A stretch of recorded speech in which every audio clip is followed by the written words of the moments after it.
Hey, Anna, welcome to the Keto Camp podcast. Well, hello. Thank you for having me. So we have the perfect voice for a podcast because that's actually what you've done for many years, voiceovers, and you have a lot of talents. A comedian, you have cookbooks, you're an educator. It's just I was telling you offline, I've been an admirer of your work for a very long time, and I'm glad we're doing this. So thank you for being here today. Thank you for having me. And likewise, and I'm just going to outright say it, I've been a stalker of your work for quite some time. And I even see you at things like KetoCon, and I never go up and say hi because I'm actually quite shy in person. So it's nice to actually chat here on the video for the world to see. I would love to give you a big hug in person. Are you going to the next KetoCon? I don't think so. But I'm sure our paths will cross at some point. I'm sure we run around in these same circles. We do. Yeah, I'm sure it'll cross. So please come say hi. Or I'll go say hi to you. How about that? I'll just go give you a big hug. Well, now that we've met, it'll be less socially awkward for me to come up and say hello to you. Well, you are an original gluten-free sort of person, right? Because you've been doing a gluten-free lifestyle since 2002. And what transpired before that? Like what sort of health challenges were you having that revealed to you? Maybe it's something that I'm eating. Oh gosh, I was in complete denial that it could be anything that I was eating. I'm part of I'm a Gen Xer, and we were always taught that it's not really what you eat, it's just how much you eat. So just don't eat too much and move your body and you'll be fine. And we were even taught, like, I remember the ad campaign for Clearasil in the 80s. They wanted you to use benzoyl peroxide and just completely scour your face, you know? And they said it's not what I remember reading in 17 magazine, it's not what you eat that causes breakouts. It's the fact that you're not washing your face enough. And so that's what we believed, you know what I mean? So I didn't think that pizza or brownies or anything like that could be the cause of any medical issue that I have. But my mom was really sick and really suffered from a lot of, like, if you go to celiac.org and you look at all the different crazy symptoms of celiac disease, because it does manifest itself in different ways for different people. She had a bunch of those, terrible depression, skin rashes, brittle bones. And she got to the point where the failure to thrive with this woman, and she was 58 at the time, was she had to have blood transfusions every 4 to 6 weeks because her body wasn't producing enough blood. And she drank Diet Cokes and ate a ton of sugar and ate whatever and was always really thin. And I was the same way back in the day. And I was a ballerina. So I was just like, well, I'm just going to eat what I want. So a friend of mine who was type 1 diabetic and actually discovered it very late in her life told me, hey, I'm not eating gluten. And I was like, what's that? And she explained it's in wheat. And because she said type 1 diabetics can sometimes develop other autoimmune diseases, celiac being one of them. And I'm so glad that she said that because my mom was being tested for everything. I said, test for this thing that Jenny told me about. And sure enough, it was that. And my mom called me and she said, you need to be tested because it's hereditary. And I don't take after my mom at all. I look like my dad. I'm a very Italian. Like I got the whole thing going on. And I was like, I don't have that. And I have it. Oh my gosh. Joke's on me. Yeah. I have celiac. So that was it. And so it wasn't very much like oh, I'm sick, I need to figure this out, because I was 28 when I was diagnosed in 2002. When you're 28, you have the capacity to power through a lot. Just much like how your hangovers are easier when you're younger, your celiac or your illnesses, my allergies is like, oh, I guess this is what we have. We're just going to have asthma and respiratory issues and digestive issues, and it's just going to be what it is. But you power through it. And I had a 2-year-old at the time. So it was like, you just power through and you deal. And it wasn't until the only... I'm not even gonna say there's a cure because it's an autoimmune. You never cure autoimmune. You just got to manage it. The only management strategy is to not have gluten. And so I cut it out and went through the temper tantrum phase, and a lot of things felt better. But then I slowly started putting on weight. And part of that was my body healing itself because I apparently hadn't digested a nutrient for my entire life. Yeah, that's correct. Yeah. So when the villi and the small intestines get flattened because of the autoimmune, you don't absorb any nutrients because that's where all the magic happens of gut absorption, right? And not for me. So I had a DEXA scan, and at age 28, I had osteopenia, which doesn't get better. You can't improve it. You can only hope that you don't develop osteoporosis. Very young age to do that. Yeah.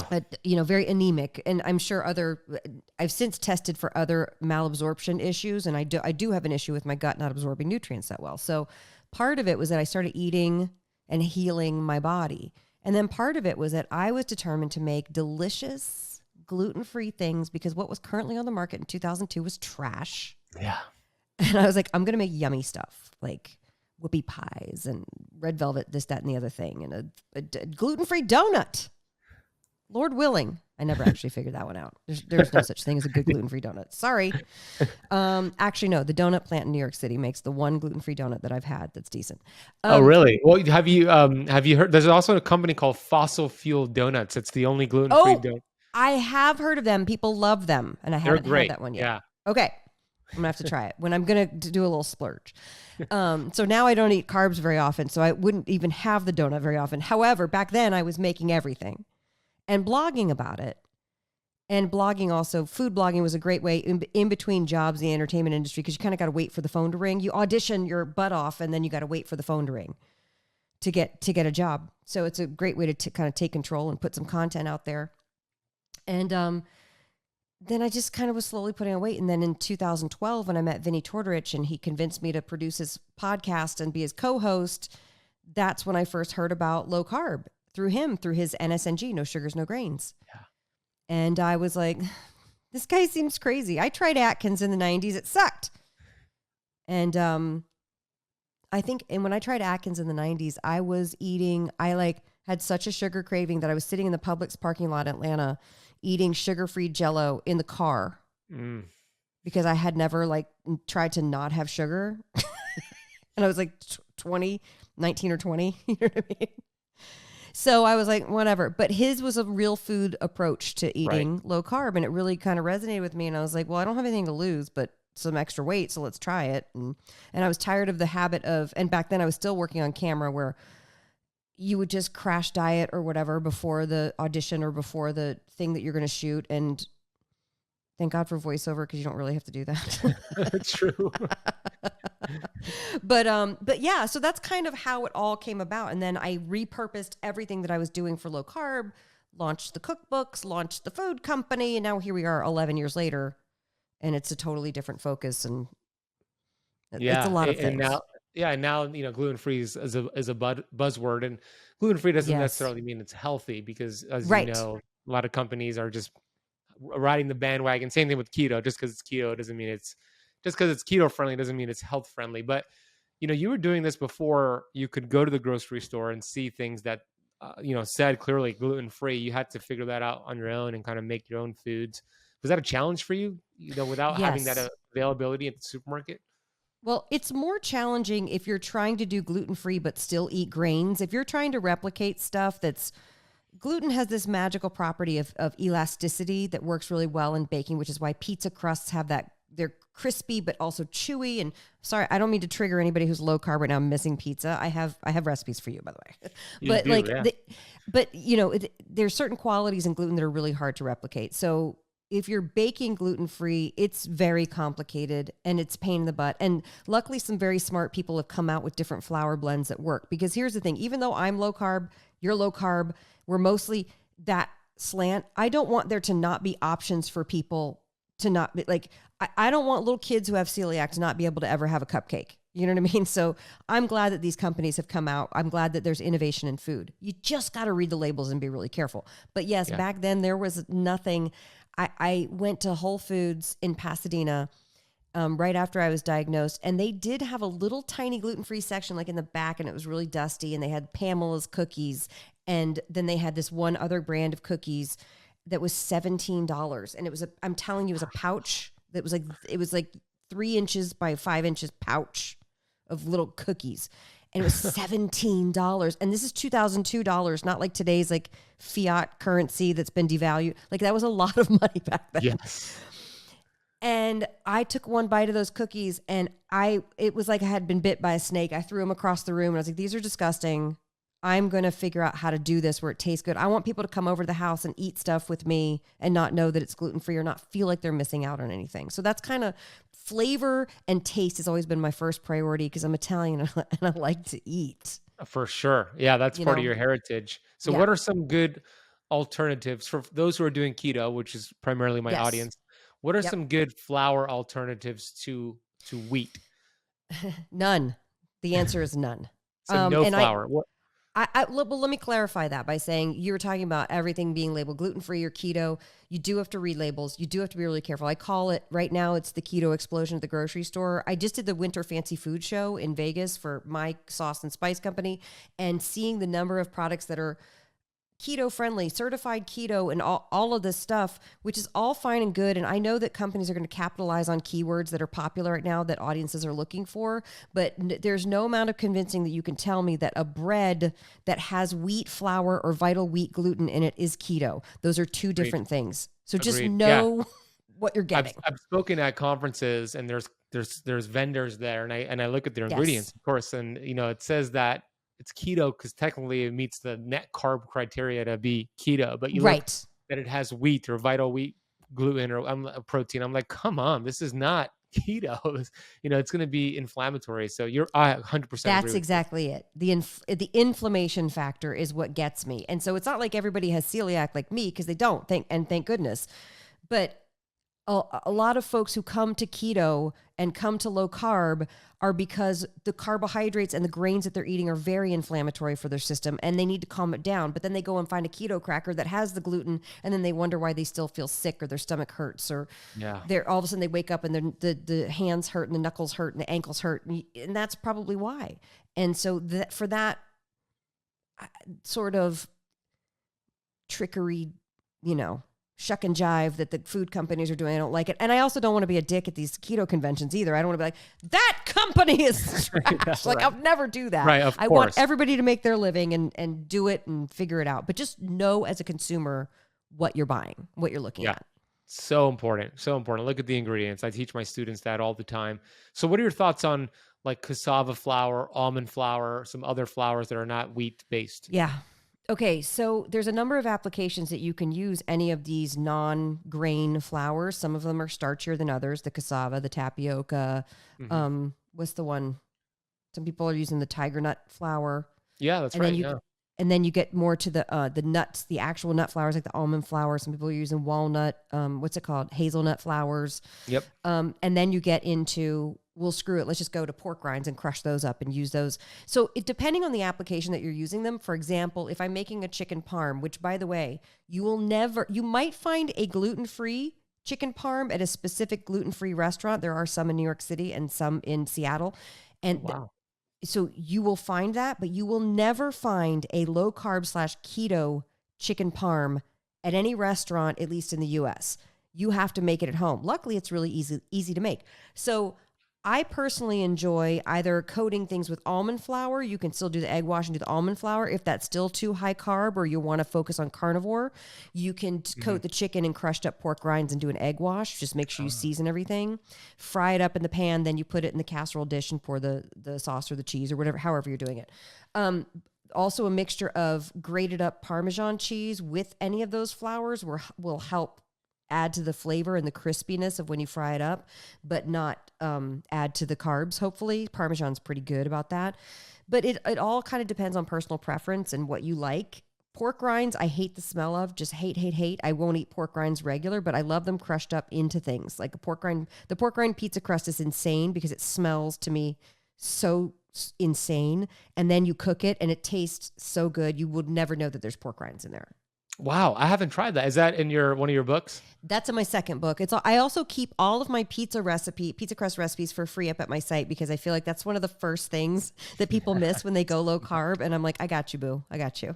Which is AnnaVocino.com, right? AnnaVocino.com. Yeah. Yeah. Mm-hmm.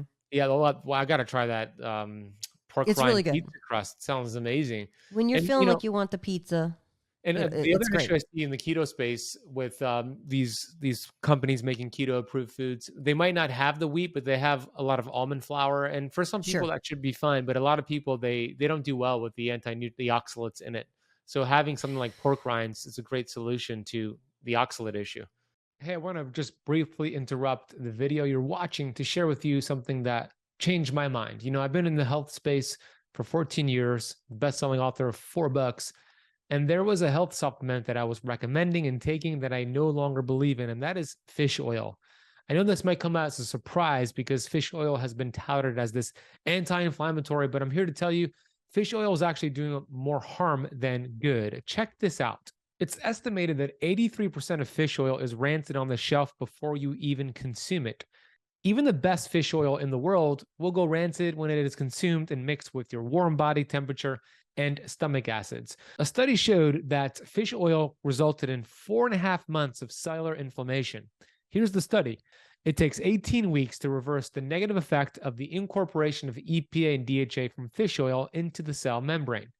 This study showed that DHA lowers cardiac mitochondrial activity in your heart. And this study showed in mice that fish oil was linked to cancer. It said, we found that mice developed deadly late-stage colon cancer when given high doses of fish oil. More importantly, with their increased inflammation, it took only 4 weeks for the tumors to develop. So you might be thinking, yeah, but that's high-dose fish oil. According to the National Institutes of Health, the average adult requires 7.2 milligrams of fish oil per day, EPA and DHA. The average capsule of a fish oil has 1,000 milligrams. It's a super physiological overdose, and it creates a lot more problems. So what is the solution? Number one, eat high quality fish 1 to 2 times a week. Or number two, what I do and what I recommend to my students is to take a high quality plant-based omega like Pureform. I take this every single week. It gives you the derivatives and the building blocks for your body to make its own EPA and DHA. What I love about this company is that it's organic, cold pressed, it's nitrogen infused, so it is preserved. They are a sponsor of this YouTube channel, and they've given you an awesome deal. All you need to do is go to purelifescience.com and use the coupon code BEN4 at checkout to get $4 off your capsules of Pureform. I'm going to drop a link for that with the coupon code in the notes down below. Okay, let's go back to this video. The oxalate thing I'm hearing more and more about. And, there's a friend of mine with kidney stones. And I said, hey, I heard about this thing. And she was like, no. And I was like, I know. But there's things you can do. I mean, listen, for me, I understand the temper tantrum is real. And having gone through it now a couple of times, because you can't have gluten. And back before I was diagnosed with celiac, I remember remember Trader Joe's has, I remember that they still have them. I just haven't eaten them in 20 years. They have these cookies called JoJo's, which are basically their equivalent of Oreos. No, I don't know. No, you don't know either because you don't eat it either. So I was eating a sleeve of these things. And I remember saying to my husband, it would take a medical condition, like a doctor would have to tell me to stop eating these cookies. Jeez. You guys. That's dangerous. I know. Careful what you wish for. But then, so, the temper tantrum of like, what? I can't have what anymore? And then you get over it and then you incorporate it into your life. And by the way, I get a lot of angry emails from people, mostly women, who are in the temper tantrum phase of like figuring out what they can and can't eat. The doctor said, you can't have soy or dairy, or you can't have, and you're like, I've given up so much. And then they write me angry things. And I'm like, listen, honey, you're in the temper tantrum and I'm not going to receive it. But I'm going to give you back love, and I'm going to give you back solutions, and I'm going to give you back, you're going to get through this. Because I did. It's wonderful to have those options, because a lot of people, they might get into those temper tantrums and then they're like, what's the use? There's nothing I can eat. And that's not true. You have developed 2 recipe books, and your website has a blog that gives you the solution. So it's so amazing to have that. I have hundreds of free recipes on my site. I have a 3rd cookbook coming out. I'm considering putting out a cookbook before the 3rd cookbook. So it'll actually be, you know what I mean? Like I cannot stop writing recipes because I want to make sure everybody's making dinner. Yeah. Yeah. The whole oxalate issue, anti-nutrient issue. I do feel good when I do carnivore, and I just got off 30 carnivore. I did it for January. Yes. But the way that I see it is, it's really more of a leaky gut digestive issue than it is an anti-nutrient issue. So maybe short term, remove them, work on the gut, and then bring them back in. That's not to say we should bring back gluten. I'm not saying that, but I'm saying anti-nutrients, oxalates like almonds, etc., different nuts. You might get your digestive system healthy enough to a point where you could have it and actually not get some of the symptoms most people get. That is my view on it. It's more of a digestive issue than just staying away from it forever. Well, and it's also okay to take breaks from things and cycle on and off things.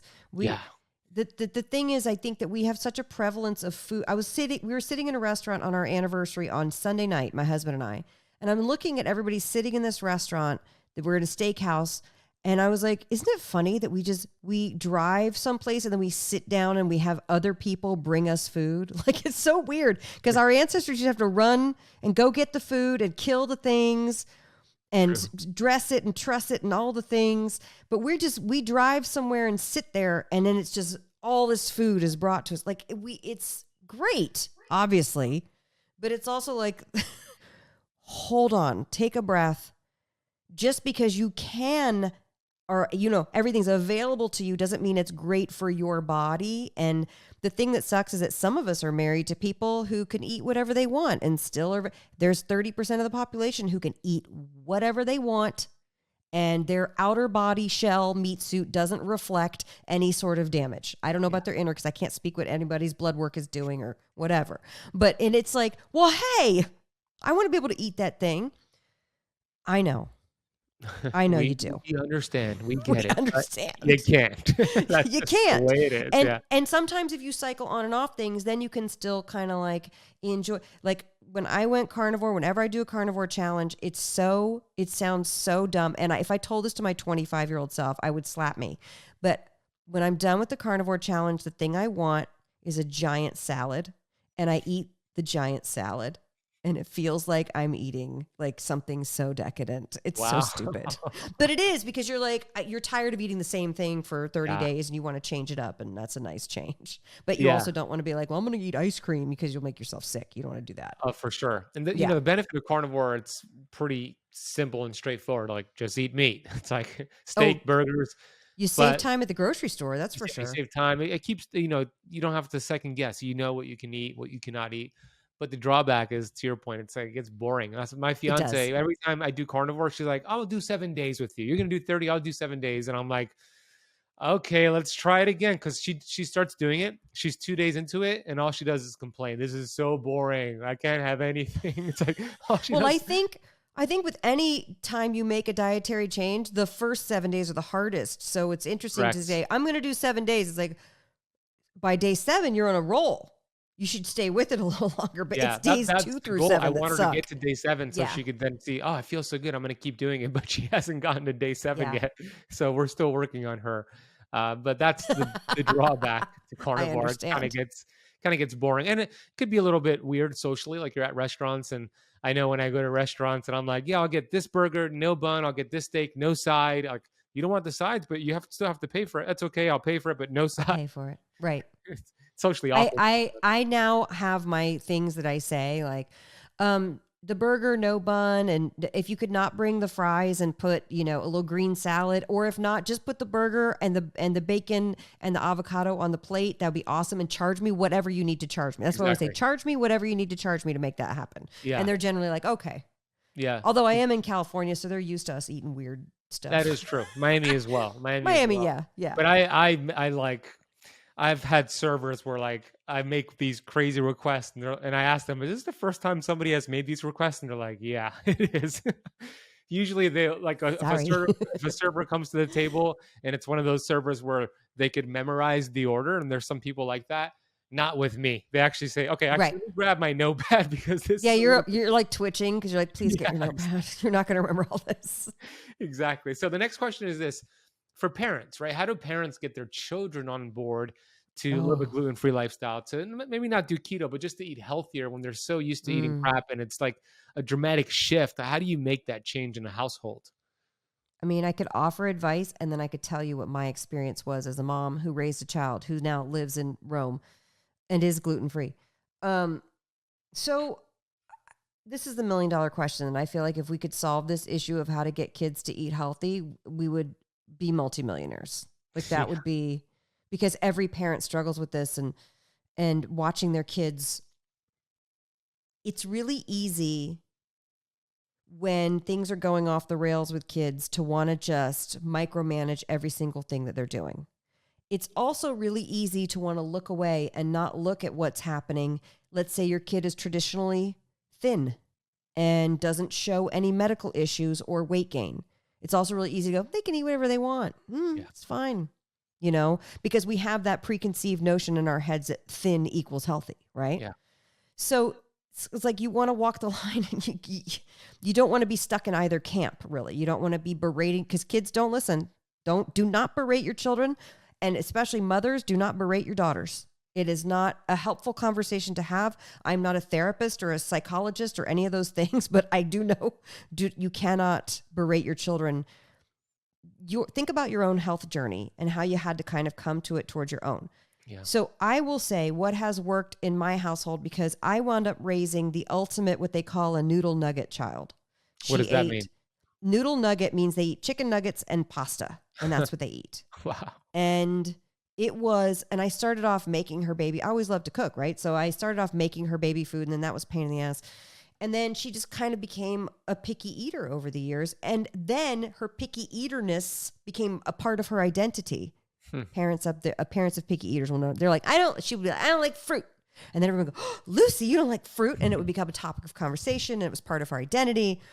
And whatever, that was fruits, the least of my worries. So, right. Noodle nuggets, that's all it was. And trying to get her, she ate the same breakfast of turkey bacon and one Trader Joe's gluten-free waffle every day for breakfast for school for like 10 years. Like, it was insane, this breakfast. It was so processed and so not good. So then all I can do is model my own behavior. And so when she's in middle school is when I'm figuring out I want to get off of grains altogether and sugar altogether. And I do that. I don't want to push my agenda. I don't think you should push your agenda to anyone. I think you should model your good behavior. I'm not saying good behavior, but model your good habits. That's a better way to put it. Model your habits that are working for you. Let people see that it's working for you. For example, I had, before giving up carbs, I always got those cystic hormonal zits that go below the chin, right? I would get those, and that completely cleared up. And I always joked, I was like, I can't believe I'm almost in my 40s and I have zits and wrinkles. Like, that's not fair. And now I'm almost in my 50s and I have no zits and almost no wrinkles. And it's because I'm giving up sugars and grains. It's awesome. So you model that, and then people are like, hey, how does your skin look like that? Hey, how did you lose weight? Hey, and let the people come ask the questions. Your kids will see you. Don't bring home the junk. You don't have to necessarily buy it. I always say to my daughter, you have the whole rest of your life to make your own decisions when you're out there in the world. But when you're here at home, we're going to eat this food. And so long story short, she finally went away to college. And then the summer before her sophomore year, she went and lived with our friends in Italy and worked at their villa where they make the olive oil. And they have a huge like villa VRBO situation. So she worked in hospitality doing that, learned Italian, great summer experience for any child. And what she wound up doing was basically getting shamed for her American palate. And so she had to try all these. And now this kid, she's 23 and she lives in Rome. She's a painter. She eats bone marrow, weird organ meats, like you name it, she eats all of it. And I got to think to myself, it's a combination of me just going, this is what I'm going to do. She did come to me when she was 16 though. And she said, hey, I noticed if I don't have candy, my face doesn't break out. She said a few months later, I notice when I don't have, she said candy again, because candy was a big thing. When I don't have candy, I don't have cramps that month. And I was like, pretty cool, right? So then you get to decide. Do you want to suffer through cramps and breakouts, or do you want to not? So it's your choice. It's your body, That's a great connection. But she drew the conclusion. But, I love that. So, your point is if you berate and try to force something, you're kind of going to push them further away. Just you be your own inspiration to them. And when the time comes, hopefully they'll see what you've done with your health. They'll ask questions, and then they'll connect the dots like your daughter did with the acne and the monthly cycle. As she changed her nutrition, it got better.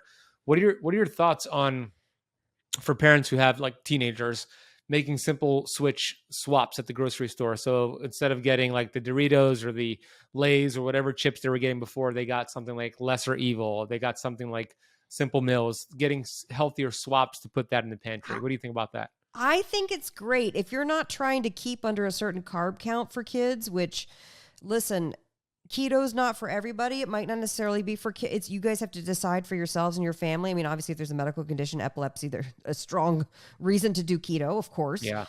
But like, I don't know. I would rather, first of all, I would start with like, can we make cheese crisps at home? Like, for example, when I make cheese crisps with my dill ranch seasoning, it tastes just like a Cool Ranch Dorito. So Wow. if we really want a crispy, fun thing, why don't we do that?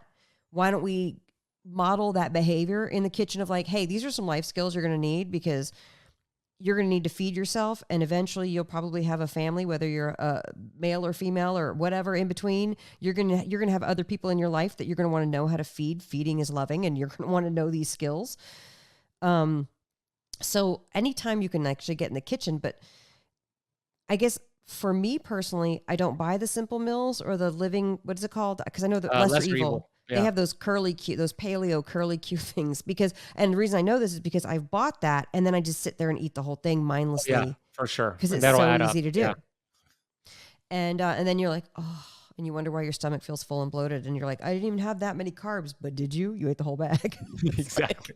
You know? So, I mean, if there's ever a chance where you can figure out how to make things together and you're reinforcing those skills, that's awesome. But also too, yes, of course, I think Lesser Evil and Simple Mills are definitely better than what Frito-Lay has got going on. For sure. Sorry, Frito-Lay. I hope that, you never are. They're an official sponsor of this. Oh God! Oh no! What a mismatch that would be. Oh, Huh? yeah, I know. So, dill ranch cheese crisp. Is that what you said? Yeah. Oh, how do you make that? It sounds amazing. Okay. Super easy. You can take any cheese, but it especially will work with the Monterey Jack. And you know how you have the brick of Monterey Jack? You just cut it thinly, and then you put it on the parchment paper, and you put the oven at 400, and you can blast them, and you can either put the dill ranch seasoning right afterwards, or I don't know why I'm like blocking my, or make it before you put it in there. And I also will do cheddar and cheddar with my barbecue dust, and I'll do either cheddar or Parmesan with the taco seasoning, and that tastes like a nacho cheese Dorito. I'm not kidding. And the barbecue dust tastes like a barbecue chip. They're really good. In fact, that's what I'm amazing. I'm trying to find a co-packer who that can be the next product, who can make that shelf stable. But please. I was just at the show and just talking to the guys who do it. There's a couple guys who do it, at least on the West Coast. And so I'm trying, and they're like, I don't think we can do it the way you want to. And I was like, but can we try? But we'll see. I'm determined to find somebody who can do it. That would be super cool. I hope you do. Yeah. Thank you. That sounds amazing. Where can we find that recipe?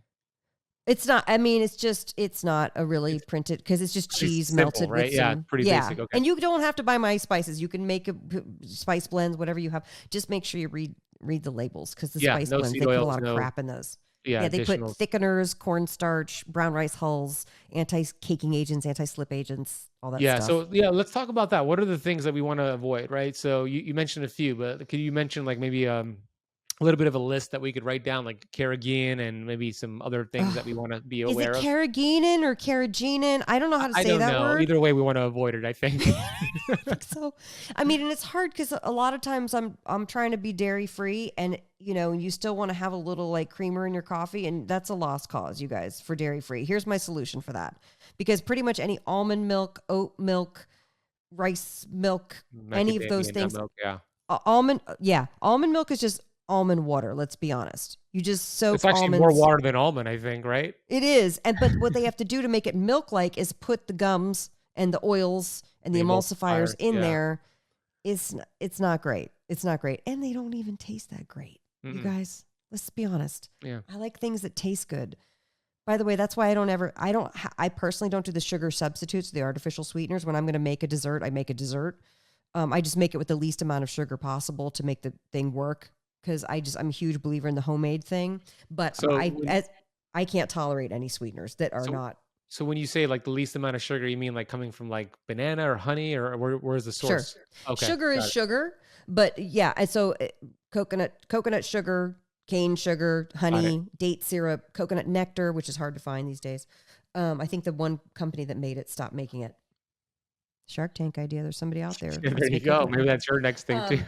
But I know a lot of people like the sugar substitute, so I'm not shaming that. I'm just saying for me, I can't tolerate it. It gives me an upset stomach. I just full stop can't eat it. So yeah, I don't. For me, I do well with like monk fruit and stevia in small amounts. Some people do. Some people don't like it. My fiance thinks it's too sweet, so she doesn't like it. It tastes. monk fruit's better. Stevia to me is still like, come on, what are we doing here? But Yeah. whatever. Okay, so you were asking about stuff to look for. Yeah, red flags. Exactly. Red flags. So the gums, the gums, obviously the seed oils. We talk a lot about that. My husband today, we were on a walk and he goes, people should talk about that seed oils are bad for you. I'm like, we are. It's we're a literally thing, hubby. we are talking about that. Like that's not. He's like, you know what? Soybean oil, canola oil, sunflower, safflower, cottonseed, grapeseed. Yeah, corn. What are the rice ones I'm missing? bran. Corn oil. Yeah. Those are the Italians call it lampante. That means lamp oil. You burn it. You do not eat it. I didn't know that. Wow. Yeah. I like that. So Yeah. think about how the process is when you make those oils. It goes through like 25 different chemical processes with deodorizers and, sanitizers and they have to put chemicals in to make it kill you less. Yeah. And to remove the smell, the rancidity smell too. Yeah. It's rancid, it's flabby, it's deodorized, and then olive oil is you take an olive and you press it. That's it. So, but then of course they cut the olive oils at the stores. So again, I'm coming back to this whole idea lately where it's like, you just have to know your food producers. You have to know where your food comes from. That's going to be the next revolution. And there's a lot of good companies out there trying to revolutionize this stuff. But if you're going to buy the same old stuff that's really cheap from the same old producers, you're not going to get what you want out of that. Yeah. It's going to have some bastardization. So things to look out for. So we talked about the gums and the thing. I would look out for example, in spice mixes, what I learned from making, I had to go through several co-packers until I could find a guy who got that, I'm the no sugars, no grains lady. So we're not going to add any sugar. We're not going to add any cornstarch to thicken it. So back when I was in the 90s, we would have Taco Tuesday, right? And you'd buy the packet, the individual packet of Ortega or El Paso or now I think Taco Bell. Exactly what I used to use. What I mean? Yep. Yeah. And so you do the packet and the directions were, heat your ground beef up and then drain the fat off, put it back into the pan, put your Ortega on there, and then put a quarter of a cup of water on there and stir it up. And then you make your taco meat. And I was like, why do we do that? Why don't we just leave the fat in there and use that as the emulsifier and the thickener for the taco seasoning? Well, now the taco seasoning has all sorts of things in it to make it thicker, to make it more voluminous, you know what I mean? All the stuff. And then, of course, to sweeten. So the first fancy food show I did, I talked to this woman from Croatia who's bringing truffle products and oils to the U.S. market. And she said she was told by a number of food manufacturers, you better add sugar to all this stuff if you're going to even think about getting in the American market. Because nobody will buy your stuff if it doesn't have sugar added. And I was like, no, don't add sugar. Don't do it. Don't do it. Is that because they want to make it addictive? Is that the purpose? They think that Americans have a sweeter palate, which we do because now so much sugar is added that people are addicted to sugar, that it's the snake eating the tail situation. So you really want to look for that stuff. So I got in an argument with my compliance lady. So there's humorless people that you can hire who read your labels to make sure you're FDA compliant.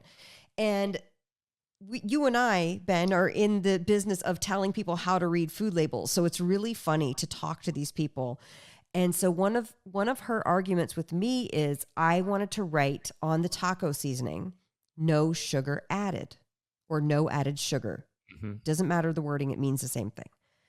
And she said, you can't put that on there. And I said, but we didn't add sugar. And she says, you can only put that on something that inherently has sugar in it. And I said, I agree. I agree with you. Taco seasoning shouldn't inherently have sugar in it. But please go to walmart.com or target.com and Google taco seasoning. I love how I use Google for search at another website's engine. But search for taco seasoning and look at the top 5 selling, and 4 out of 5 of them have sugar, grains, or fillers in them. So that's why it's important for me to distinguish in the marketplace that mine is no sugar. It's just the spices in there.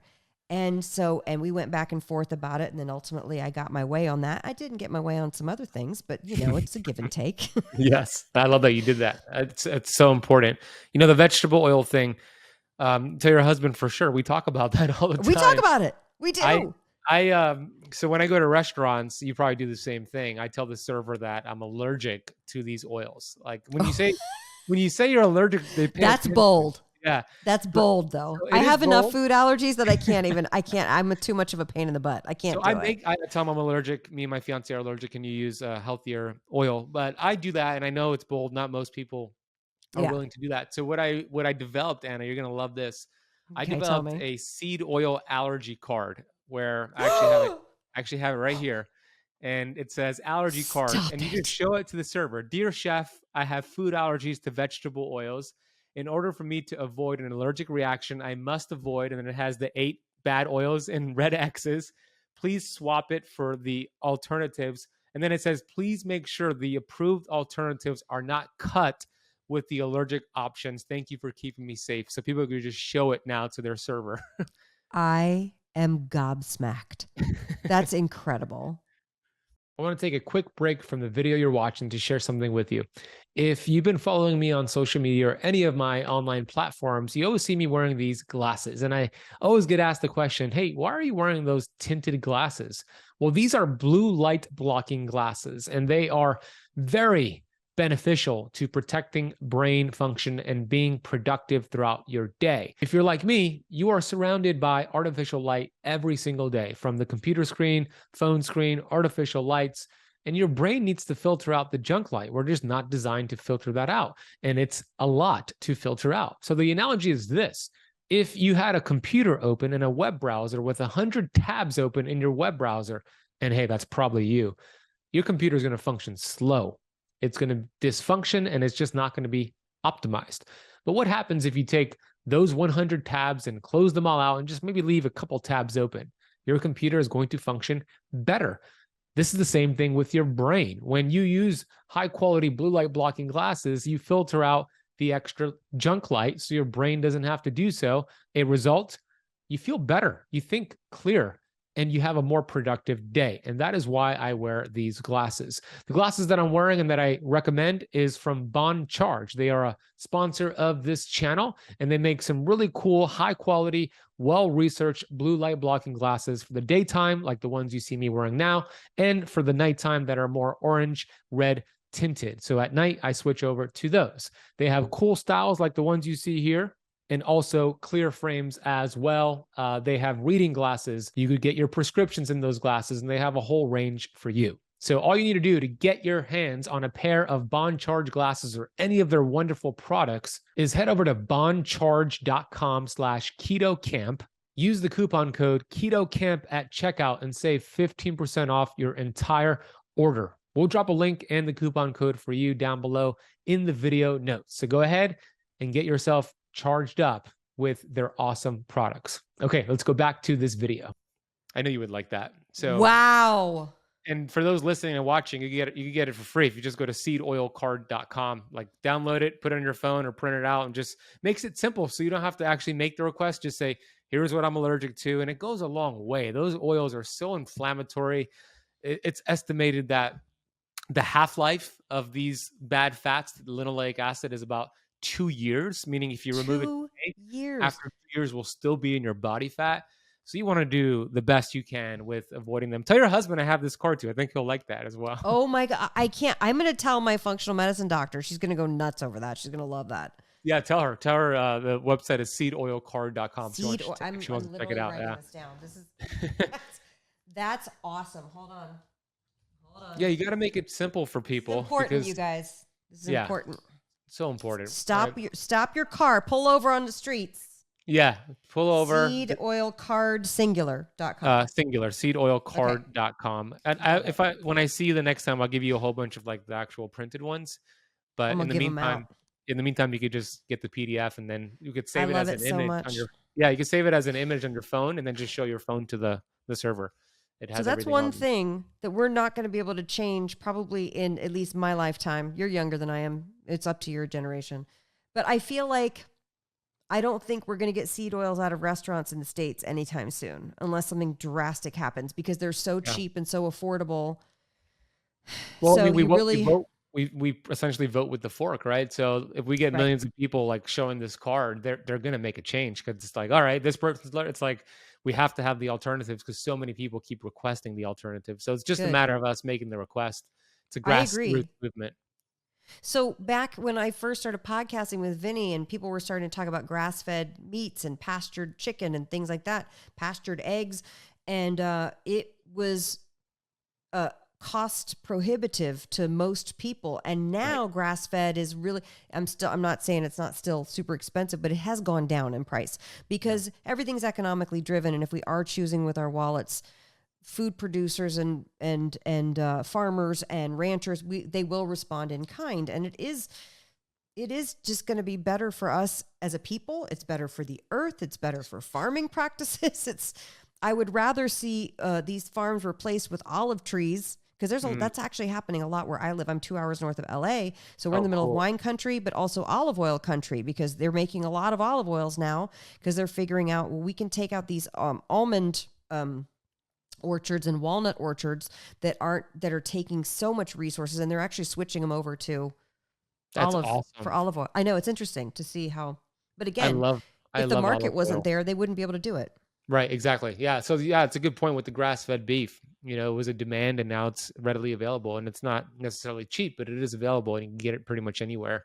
Yeah. So yeah, that's what it takes. It's just a matter of us requesting it. I know I do my And part. I know you do your part. Now we just have to all do our parts. well, and I will say, so when we launched the sauce company, and the irony is not lost on me that I sell pasta sauces and I don't even eat pasta. I do eat the zucchini noodles and the spaghetti squash, but I usually just make it with meat. So when we launched the pasta sauces, I figured out really quickly that sauces are heavy to ship, they're expensive to ship, and they can break, even with the best of packaging. UPS is just throwing Yes. packages of sauce around, and stuff will break. So we've been working on getting into grocery stores. And so what I've learned too from the grocery, so I'm talking to grocery buyers, first of all, trying to get grocery buyers to write you back and is a whole thing. So it helps. I always drop the keto is really hot right now. So I say, I'm a best-selling keto cookbook author. And that Smart. helps me get I try to use those things and it's working. And we're rolling out into grocery stores here in the West and we're having conversations with big chains. But the most effective thing is me telling my podcast audience, hey, make sure you're asking for these products in your grocery store. They listen to that. They don't want food rotting on the shelves that nobody's buying. Yeah. They want stuff on the shelves that you guys are going to buy. So just keep that in mind that your voice is very powerful at these places. That's a great tip. That's a fantastic tip. Yeah. So you're still working on getting your pasta sauce in grocery stores? Is that a So work? yeah, for sure. That's why we go do the trade shows because a lot of the grocery store buyers are there. And even after, like for example, we're in Pavilions and Gelson's and Lassen's, which are 3 big chains out here in SoCal, and Cool. we're working our way north and working our way east. And but we're in some conversations with really big chains. And should any of those say yes, it's going to be a big game changer for the company, which is awesome. But I still got to make sure I can still make the same high quality sauce, At a because mass scale. I'm not Yeah. gonna sacrifice. And that's a good thing about coming in from the outside is because I don't. When I had a co-man say for the spices, oh, we have to put in an anti-slip agent, because garlic powder is clumping, and I was like, no, we're not going to do that. And because, by the way, garlic. Imagine garlic. When you cut garlic and your fingers are sticky. Mhm. So when you're making garlic powder, that's also going to be sticky. Things might clump. So why can't it just clump a little bit? And you remember, you could just jam a fork in there or something. Like, Yeah, exactly. are we not like okay That's with kind of that like, as a people? yeah, Primal Kitchen salad dressings are kind of like that. Sometimes you have to stick Yeah, a fork in it for it to kind of be a little bit smoother, right? for So if sure. Primal Kitchen did that, They Mark did. Sisson company, they did a good Yep. job at scaling it mass without sacrificing quality. At least to this day, the quality is still pretty good. I know it got And bought out, but it's they were still bought out by pretty good. Kraft and they're still keeping it up. So that's the trick. Because I know that like Justin from Justin's Nut Butters, he had to go through a thing where it's like, I want to have creative control to make sure that the formulas don't get, Yeah. because there's stuff gets bought out. And by the way, great. Here's the thing. It's a logistical nightmare to make sauce in California and deliver it to upstate New York, which is what we're dealing with if we get onboarded into this big chain that's based out of upstate New York, right? Mm.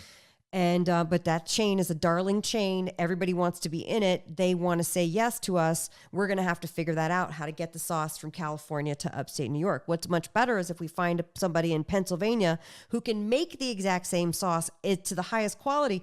And you think, well, that's easy, right? Well, it's actually like 18 to 24 months of conversations and getting people and doing tests and getting people on board with the vision. Other sauce companies already have time on their line. So we're just figuring that kind of stuff out. But trying to get food nationwide, the exact same food to every single region in the country is actually a really tricky thing, which is why oftentimes people are like, what? We're having a Kerrygold butter shortage. What butter do you recommend? We're having the egg shortage. What eggs do you recommend? And I'm like, I don't know, because I don't know what it's like in Michigan where you live. I like these brands, but you might not have them there, right? Because it's tough to get good, high quality food to every single state in the country. It is. And then we have companies that are making quality products and then they get bought out by these big food companies and then the formula changes. So I respect that, you want to keep it highest of integrities, like a Primal Kitchen has done that. I don't know if you probably have seen it, but Bragg's, like apple cider vinegar, Bragg's company, they got bought out by Katy Perry and Orlando Bloom a few years ago. So did they really? Yeah, that's awesome. Did. So, but that makes me wonder if the quality has changed, because I haven't done my research on them. So I haven't either. I didn't know that. I would like to see. I will say one of my biggest pasta sauce competitors, who is a darling, they have been bought out twice by giant companies. And every time, in order to scale up, they've had to change their tomato supply. And it is interesting to see what's going on, because I'm like, I know how it works, but I also know that if we can scale, we can get our price down. You know what I mean? Because right now we're at that point where it's considered super premium. That's what they call it. We're in the super premium category. Yeah. Because as much as I would like to sell, a jar of pasta sauce for $6.99 to everybody, it isn't possible. It would. It's not even going to happen. But the spices are a lot easier because you're basically just assembling powdered spices, and it's all organic and no stuff in it. But it's a challenge to figure out how to do it. I'm rambling. Yeah, I can't even imagine the logistical things going on there. So thank you for doing all that. I hope it reaches Miami sometime soon. I hope it does too. It is my goal we're in talks with somebody who would get it into Miami grocery stores, and I just really. It takes about a year to have these conversations. And then after they say yes, then you have about 6 months to get it made and get it on the shelves. So. And can somebody just go online and order it and get it shipped to them? Yes. Or? Oh, of course. You can go to eathappykitchen.com. Absolutely. Eathappykitchen.com. Eathappykitchen.com. Yes. Great Thank you for the plug. Yeah, there you go. Eathappykitchen.com. I want to finish the conversation with the importance of laughter, right? I mean, you're a comedian, you're super funny. What is being intentional with laughing and enjoying yourself? What are the benefits of laughter with our health? Oh my gosh. Isn't laughter everything? Yeah. I mean, other than sex, don't we want laughter? Like we want those things the most. Not at the same time though. Well, that's true. Now that I think about it, I don't think my husband would like it if I was laughing all the time.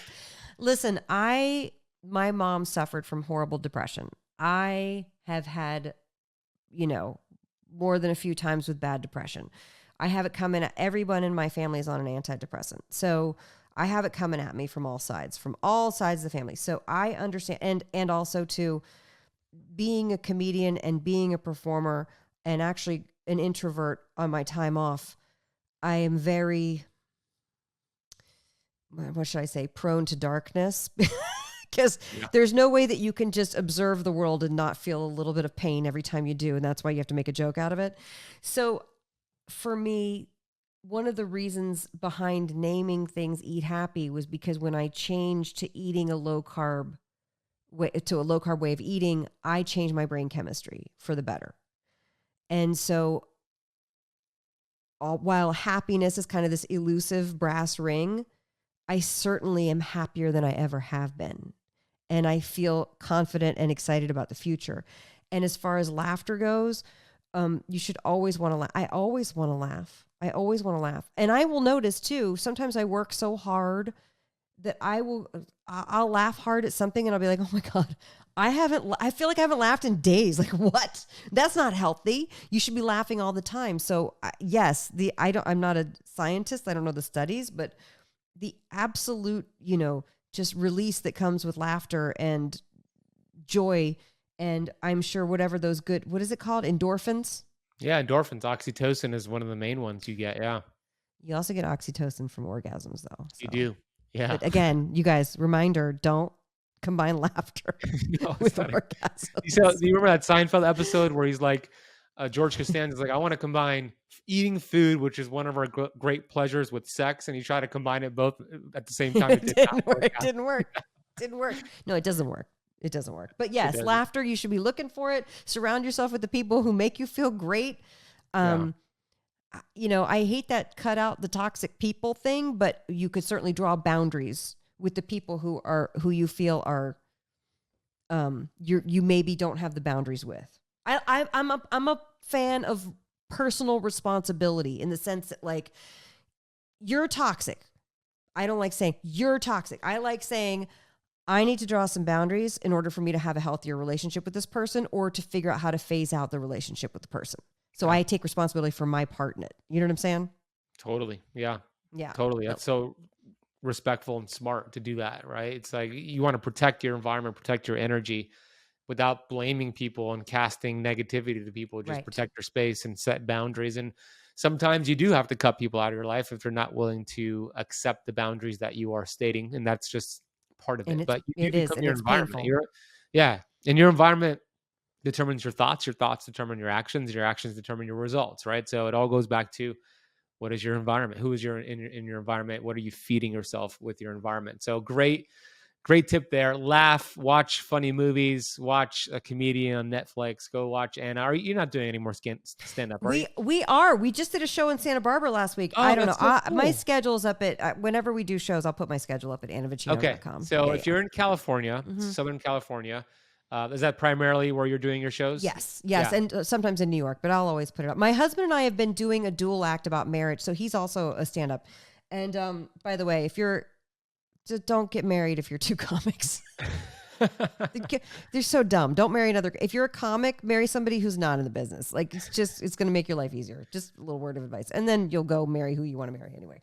But no, we've been doing a dual act on marriage since right before a pandemic. We were touring, and we kind of figured when our daughter left the house, we kind of started writing jokes in a he said, she said sort of format, because we would punch each other's jokes up anyway. So then we were like, well, what if we just got up there? I know this is weird, but what if we just got up there at the same time? And it actually worked really well. And hopefully if you come see us, you'll either feel great about your relationship, or maybe you'll identify, maybe you'll get mad at each other. I don't know, but we talk about it all. We bear it all out there, and it's fun. It's very fun. That's super cool. So does your website have the updates on where you're speaking? Yeah, okay. Always. Yeah. Awesome. We'll put your website down below. Perfect. Last question. Actually, before I get to the last question, you have 2 books and you're writing a third, maybe a fourth. First one came out in 2016 called Eat Happy. And then you have the latest one, Eat Happy 2. That's right. Actually, TOO. TOO, a little play on words. Get those books. There's a little bookshop called Amazon that still sells them. And Barnes & Noble is another one. And then I think most people, it's interesting. I like a hardcover cookbook, but a lot of people are buying them on the Kindle now. And I have the PDFs, since I own the rights to it. I have the PDFs at eathappykitchen.com if you want to get them there. So great. I want recipes available to people. I also have a Substack newsletter, which is kind of where I put all of my newly published recipes since that second cookbook. And I have finished Eat Happy, Low Carb Italian. So that's it now I decided to traditionally publish that one. So that one's at the publisher, but I'm sure, as you know, it's going to take forever. So that's why I'm like, do I put out another Something book? else in between? Yeah. Because they're going to take so long. Like, it's like, what is taking so long? Yeah, totally. That's awesome. So we'll put links for all of that down below. Okay, great. The final question is, I talk a lot about gratitude, and I call it vitamin G because it's such. I know, and I love that. I love vitamin G. Vitamin G. So what is your daily dose of vitamin G today? What are you grateful for today? Oh, today? Right now. Oh, besides just this conversation? You know what? I got to talk to you and Abel James in the same day, and that's a really good day because I love you both so much. And it's so good for me to be able to do that. Vitamin G. Everyone, let's take a breath. Inhale in, exhale out. I did a crazy New Year's resolution, which is I have to do it 1 hour of cardio every day. Vinny inspired this because he did it last year. I have to do 1 hour of cardio every single day. So 365 hours of cardio. And I am on track for that. And so right at this moment, while we're recording, I don't know when this is coming out, but while we're recording this, I'm still doing it. That's awesome. So, but here's the thing. It's a lot easier to feel grateful when you've got your brain and your body worked out with exercise and with low carb. Mm-hmm. It's a lot easier to be able to take a breath when because the things still happen. It's not like all of a sudden you're like, I feel happy and amazing. I'm never going to feel a negative emotion again in my life. Like, that's BS. Of course, things are going to happen. Tragedy will happen. People will die. People will get sick. Accidents will happen. You know what I mean? So it's about changing our emotional response to things. And when I have done my hour of cardio and kept it up, and when I am eating low carb, I feel so grateful to be able to have a different emotional response. And I got to say, I'm a woman of a certain age. I know that I'm in the middle of perimenopause, and I can't even imagine what this must be like for carb eaters. Yeah. So I am grateful to have found this work that we're doing, and I'm grateful to be able to speak with you and to speak to the people. And I hopefully am uplifting. I feel gratitude when I know that I've uplifted somebody else. So that's beautiful. Yeah. Congratulations on your commitment, 365 hours in cardio. Have you done yours today? I haven't said it publicly until now. I feel like, oh God, everybody I have to really do now. it. Have you done your hour session today? Is it done yet? Or no, today I'm only up to 36 minutes. I've got to go get on the bike after this. Okay. And I love Abel James, and I also love Vinny Tortorich, and I love you, Anna. You're awesome. We're going to just be one big happy family. We sure are. We can't wait to see you at an event. Yes.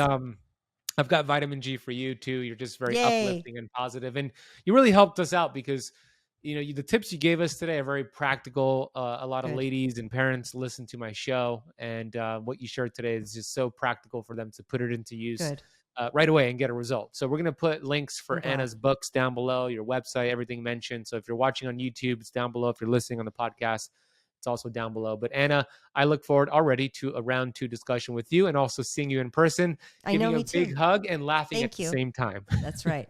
That's right. Thank you, Thanks for coming on the show.